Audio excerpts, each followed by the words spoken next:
Don't make me call you by name. Social organiser గా గానీ అలాంటి వ్యక్తి నిజంగా ఈ రోజు దేవుని యొక్క మహాకృపలో మీ అందరికీ కూడా ఈ వీడియోకి స్వాగతం పలుకుతున్నాను. మనం ఒక పరిచర్య గురించి ఈరోజు మాట్లాడుకోబోతున్నాం. Prophet Lohi, founder of revolution church, Los Angeles, California. So ఇక్కడ జరుగుతున్నటువంటి కొన్ని పరిచర్యలు, ఇక్కడ జరుగుతున్నటువంటి కొన్ని అద్భుతాలు, ఇక్కడికి వస్తున్నటువంటి దేశ విదేశాల నుండి వస్తున్నటువంటి వారందరూ అక్కడ అద్భుతంగా వాక్యాన్ని విని స్వస్థపరచబడుతూ లేక ఆ అద్భుత కార్యాల్లో పార్టిసిపేట్ చేస్తున్నారు. సో ఈ విషయాన్ని కూడా మనం నేర్చుకోవడానికి ఈ వీడియో చేస్తున్నాను. అంతేకాకుండా మన భారతదేశంలో జరుగుతున్నటువంటి కొన్ని పరిచర్యల గురించి కూడా మనం మాట్లాడుకోబోతున్నాం. సో మీ అందరికీ కూడా ముందుగా ఈ వీడియోకి నేను స్వాగతం పలుకుతున్నాను.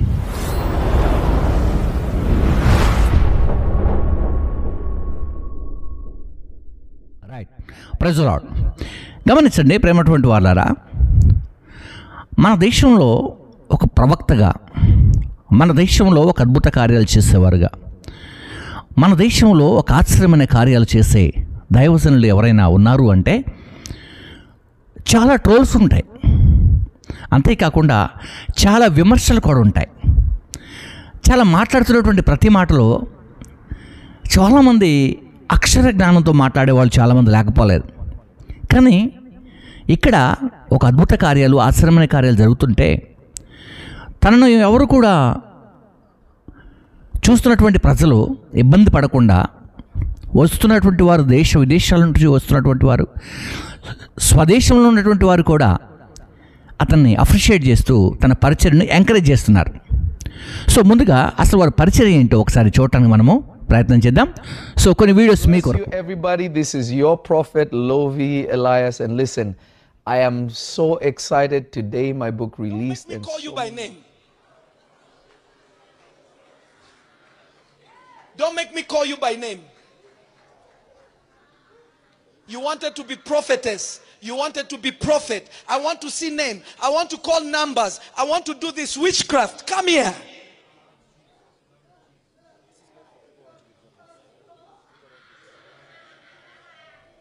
You went to places, you want to collect charms. I want to deliver you. Right, చూసారు కదా, ఇలాంటి ప్రభావితమైనటువంటి పరిచర్య కాలిఫోర్నియాలో జరుగుతూ ఉంది. మన భారతదేశంలో కూడా చాలామంది అద్భుతమైనటువంటి దైవజనులు ఒకలాంటి స్టేజీకి వచ్చినప్పుడు, ఒక శక్తివంతమైన పరిచర్యను ప్రారంభించినప్పుడే మన దేశంలో ఉన్నటువంటి వారు క్రైస్తవులు, క్రైస్తవేతరులు, డినామినేషన్ నాయకులు, మినిస్ట్రీ నాయకులు ఉన్నటువంటి వారందరూ ఏం చేస్తున్నారా అంటే ఆ పరిచర్య పతనమయ్యేంత వరకు, ఆ పరిచర్య క్లోజ్ అయ్యేంత వరకు ఏదో ఒకటి విషయంలో ట్రోల్ చేయటం, ఏదో ఒక విషయంలో అలా ఇలా చేయటం అని చెప్పి చేస్తున్నటువంటి వారు లేకపోలేదు. మన భారతదేశంలో చాలామంది సేవకులు అద్భుతమైన పరిచర్య చేస్తున్నటువంటి వారు లేకపోలేదు. ఇక్కడ నేను ఏ సేవకుడిని మెచ్చుకోవటమో ఇంకొక సేవకుడిని హెచ్చించడమో కాదు, నేను పరిచర్యలో ప్రభావితం చేస్తున్నటువంటి వ్యక్తులను విమర్శించే వాళ్ళు చాలామంది ఉన్నారన్న విషయాన్ని మీకు గుర్తు చేస్తున్నాను. సరే, మంచిది. ఈ సమయంలో మన తెలుగు రాష్ట్రాల్లో ఉన్నటువంటి వాళ్ళలో మనం చాలా వరకు చూస్తున్నాం. సతీష్ కుమార్ గారు కానీ, ప్రవీణ్, షారోన్, ఆ తర్వాత అమ్మతేజ లాంటి వారు చాలామంది ఉన్నారు. కొంతమంది వీళ్ళని విమర్శించేవాళ్ళు లేకపోలేదు, వీళ్ళని అప్రిషియేట్ చేసేవాళ్ళు కూడా లేకపోలేదు. అమ్మతేజ ఇటీవల సోషల్ వర్క్, అనాథలకి, బీదలకు చాలామందికి సహాయం చేస్తున్నాడని ప్రభుత్వమే అతన్ని గుర్తించి కొన్ని అవార్డ్స్ కూడా ఇచ్చారు. ఒకసారి మీకు అవసరం ఆ వీడియో. నిజంగా వారు ఎంతో మందికి అనాథ శరణాలయం, నిజంగా పేరులోనే అమ్మ అని ఉంది. నిజంగానే అలాంటి అమ్మ ఫౌండేషన్ తోటి నిజంగా వారు ఎంతో మందికి సేవలు చేస్తూ పేరును కూడా మార్చుకుని అమ్మ అనే పదాన్ని నిజంగానే గర్భంలో ఉండి 9 నెలలు మోసిన తల్లి పేరు పెట్టుకోవడం నిజంగానే చాలా అదృష్టము. అలాంటి అమ్మ అనే పేరుతోటి ఈ రోజున మనకి విచ్చేసి సోషల్ ఆర్గనైజర్గా కానీ అలాంటి వ్యక్తి నిజంగా ఈ రోజున మనకి రైట్, చూసారు కదా. కానీ అతన్ని కూడా అవమానించి మాట్లాడేవాళ్ళు లేకపోలేదు. ఈయన గురించి అవమానించి మాట్లాడే విషయంలో కొంతమంది డిబేట్లు కూడా చేశారు. అంటే విషయం ఏంటంటే, ఒక అరటిపండు ఉందనుకోండి, అరటిపండుకు పొల్లెలు పడతారా? ఇప్పుడు విషయం ఏంటంటే అర్థమయ్యే విషయం, అది చాలా చక్కగా అర్థం చేసుకున్నటువంటి విషయం. అది అరటిపండు పిల్లలు పుడతారా? ఇక్కడ అరటిపండుకి పిల్లలు పుడతారని చెప్పటం కాదు, అక్కడ విశ్వాసంతో ప్రార్థన చేసుకొని అది తీసుకోండి అని నేను చెప్పాను. దానికి ఇలా చేశారని చెప్పేసి తను చాలా చోట్ల బాధపడి ఈ విషయాన్ని ప్రస్తావించారు. అయినప్పుడు కూడా విడిచిపెడతారా?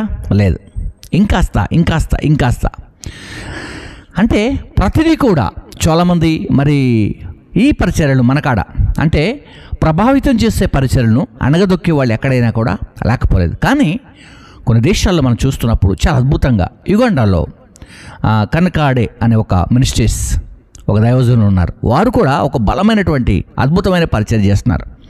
అక్కడ కూడా ప్రజలు విస్తరిస్తున్నారు, నమ్ముతున్నారు, విశ్వాసం వస్తున్నారు, అక్కడికి వస్తున్నారు.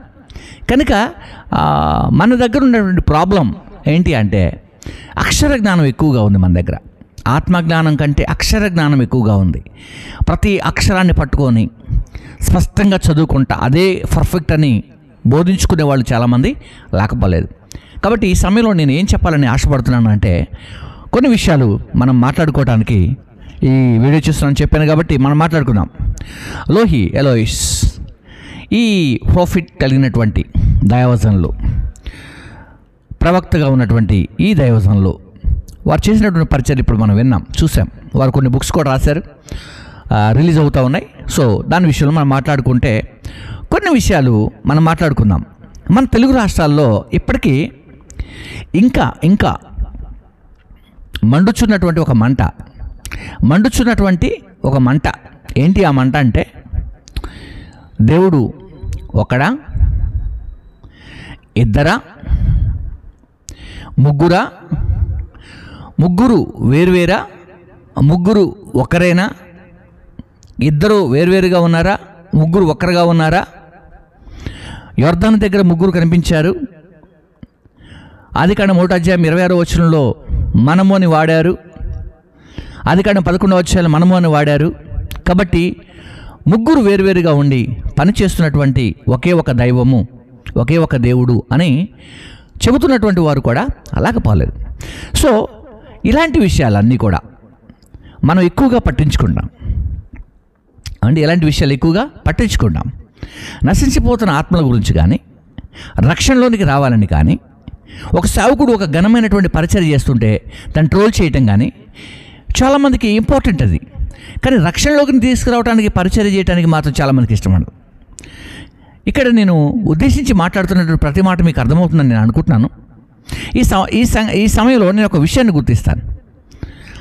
ఏం చెబుతుంది బైబిల్ అంటే, ఎఫెసీ 4:4లో ఈ మాట రాశాడు, చూద్దాం ఒకసారి. శరీరం ఒకటే, ఆత్మయు ఒకటే, ఆ ప్రకారమే మీ పిలుపు విషయమైనటువంటి అంటే నిరీక్షణ కూడా ఉండటానికి మీరు పిలువబడ్డారు. ఓకే, ప్రభువు ఒకడే, విశ్వాసం ఒకటే, బాప్తిస్మము కూడా ఒకటే, అందరికీ తండ్రి అయిన దేవుడు ఒక్కడే, ఆయన అందరికీ పైగా ఉన్నవాడై అందరిలోనూ వ్యాపించి అందరి ద్వారా లేకుంటే అందరిలో ఉన్నాడు. ఇక్కడ గమనిద్దాం, పరిచర్యలు జరుగుతున్నప్పుడు అందరికీ ఒకే రకమైన పరిచర్య బైబిల్లో ఉందా అంటే లేదు. ఇప్పుడు ఒకే బైబిల్ని 100 రకాలుగా పరిచర్య చేసేవాళ్ళు ఉన్నారు. కొంతమంది బాప్తిసం మీద పరిచర్య చేసేవాళ్ళు ఉన్నారు, కొంతమంది సంఘం మీద పరిచర్య చేసేవాళ్ళు ఉన్నారు, కొందరు క్రీస్తులో పరిచర్య చేసేవాళ్ళు ఉన్నారు, కొంతమంది యేసులో పరిచర్య చేసేవాళ్ళు ఉన్నారు, కొంతమంది పరిశుద్ధాత్మలో పరిచర్య చేసేవాళ్ళు ఉన్నారు, మరికొంతమంది మనం చూస్తే యెహోవా పేరిట పరిచర్య చేసేవాళ్ళు ఉన్నారు, కొంతమంది ధర్మశాస్త్రాన్ని బట్టి పరిచర్య చేసేవాళ్ళు ఉన్నారు, మరికొంతమంది కొత్త నిబంధనను బట్టి పరిచర్య చేసేవాళ్ళు ఉన్నారు, కొంతమంది క్రీస్తు పరిచర్య చేసేవారు ఉన్నారు, మరికొంతమంది అపోస్తుల పరిచర్య చేస్తున్నాం అని చెప్పేవాళ్ళు ఉన్నారు, కొంతమంది అద్భుతాలు నమ్మేవాళ్ళు ఉన్నారు, కొంతమంది అద్భుతాలు నమ్మనటువంటి వారు ఉన్నారు, కొందరు బాప్తిస్మమే ప్రాముఖ్యమని దాన్ని నమ్మేవాళ్ళు ఉన్నారు, మరికొంతమంది మారు మనసు ప్రాముఖ్యమైనదని నమ్మేవాళ్ళు ఉన్నారు. మరికొంతమంది పెళ్లికి బాప్తీసం పొందుతారు, మరికొంతమంది రక్షణ కొరకు బాప్తీసం పొందుతారు. కొంతమంది ఇబ్బందుల నుండి ప్రభు దగ్గరికి వస్తారు, కొంతమంది సత్యాన్ని తెలుసుకొని ప్రభు దగ్గరికి వస్తారు. ఇలాగా ఎన్ని రకాలుగా మనం చూసినప్పటికీ కూడా బైబిల్ దగ్గరకు రావటం అనేది జరుగుతూ ఉంది. అర్థమవుతుందా? ఏ విషయం చేతైనా ప్రభు దగ్గరకు రావటము జరుగుతుంది. వచ్చిన వ్యక్తి వచ్చిన తర్వాత ఆలోచన పడుతున్నాడు. రాకముందు ఎలాంటి ఆలోచన లేవు, వచ్చిన తర్వాత ఆలోచనలు పడుతున్నాడు. కారణం ఏంటంటే ఇక్కడికి వచ్చిన తర్వాత డెనామినేషన్లు ఉన్నాయి, ఇక్కడికి వచ్చిన తర్వాత అనేక రకాల పరిచర్యలు ఉన్నాయి, ఇక్కడికి వచ్చిన తర్వాత అనేక మంది సావుకులు ఉన్నారు, ఇక్కడికి వచ్చిన తర్వాత అనేకమైన బాధలు ఉన్నాయి, ఇక్కడికి వచ్చినాక అనేక రకమైనటువంటి విశ్వాసములను పుట్టించినటువంటి వాళ్ళు ఉన్నారు. కాబట్టి ఫ్రెండ్స్, ఈ ఉదయకాల వేళ ఈ వీడియో ద్వారా నేను చెప్పగలిగేది ఒకటే, ప్రభువు ఒక్కడే, తండ్రి అయిన దేవుడు మనందరికీ ఒకడే. ఆయన మనందరికీ పైగా ఉన్నవాడు, ఆయన మనందరిని చూస్తున్నవాడు, మనం రక్షిస్తున్నవాడు. కాబట్టి ఈ సమయంలో ఎన్ని రకాల పరిచర్యలు ఉన్నప్పటికీ కూడా దేవుని పరిచర్య ఒకటే. పరిచర్యలు నానా విధంగా ఉన్నాయి, కానీ ప్రభు మాత్రం ఒక్కడిన మాటను మనం విశ్వసించాలి. ఈ పరిచర్యే మనం పవిత్రుడిగా బ్రతికితే, ఈ పరిచర్యలో పరిశుద్ధంగా బ్రతికితే, ఈ పరిచర్యలో నీతిమంతులుగా బ్రతికితే వారు మాత్రమే నిత్య జీవానికి వారసులు. అనేకమైన భేదాభిప్రాయాలు పెట్టుకొని ఎన్నో రకాలుగా ఆలోచనలు చేసుకుంటూ పరిచర్యను అలా ఇలా చించేస్తున్నారు చాలామంది. సో క్రీస్తు పరిచర్యలో క్రీస్తు ప్రాణం పెట్టింది, క్రీస్తు రక్తం కార్చింది మనందరి కొరకు. ఎందుకు అంటే మనందరం పరిశుద్ధులుగా బ్రతకాలని, మనం పవిత్రులుగా బ్రతకాలని, మన పాప దోషములు కొట్టివేయాలని, మన దోషములు కడగటానికి ఆ మహనీయుడు ఈ భూమి మీద అడుగు పెట్టాడు. కాబట్టి ఆ పాప దోషములు కడిగినటువంటి క్రీస్తులో నుండి మనము పరలోకానికి వెళ్ళాలి అంటే పరిశుద్ధంగా బ్రతకాలి, పవిత్రంగా బ్రతకాలి, నీతిమంతులుగా బ్రతకాలి, నిందారహితులుగా బ్రతికి నిత్య జీవాన్ని మనము చూడాలని దేవుని యొక్క సన్నిధి అయి ఉన్నది. కాబట్టి అలాంటి ఆలోచనలో మీరందరూ కూడా రావాలని నేను ఈ వీడియోని మీ అందరి కోసం చేస్తున్నాను. సో ఫ్రెండ్స్, మీ అందరికీ కూడా శుభాలు. అందరికీ కూడా ఈ సమయంలో నేను మొదటి నుండి చూస్తున్నటువంటి వీడియోస్ ఎవరైతే వారందరికీ కూడా శుభాలు తెలియజేస్తున్నాను. కాబట్టి ఈ సమయంలో మీ అందరూ కూడా క్షేమంగా ఉండాలని నేను మీకు అందరి కోసం ప్రార్థన చేస్తున్నాను. మీరు మా కోసం కూడా ప్రార్థన చేయండి. మరొకసారి ఈ రోజున ప్రభు యొక్క కృపలో ముందుకు రావాలని మీ అందరికీ కూడా నేను ఆస్వాదిస్తూ మీ అందరికీ కూడా కొన్ని సూచనలు మాత్రం ఇవ్వగలిగాను. నెక్స్ట్ వీడియో కొన్ని విషయాలు మాట్లాడుకుందాం. అప్పటి వరకు ప్రైజ్ ది లార్డ్.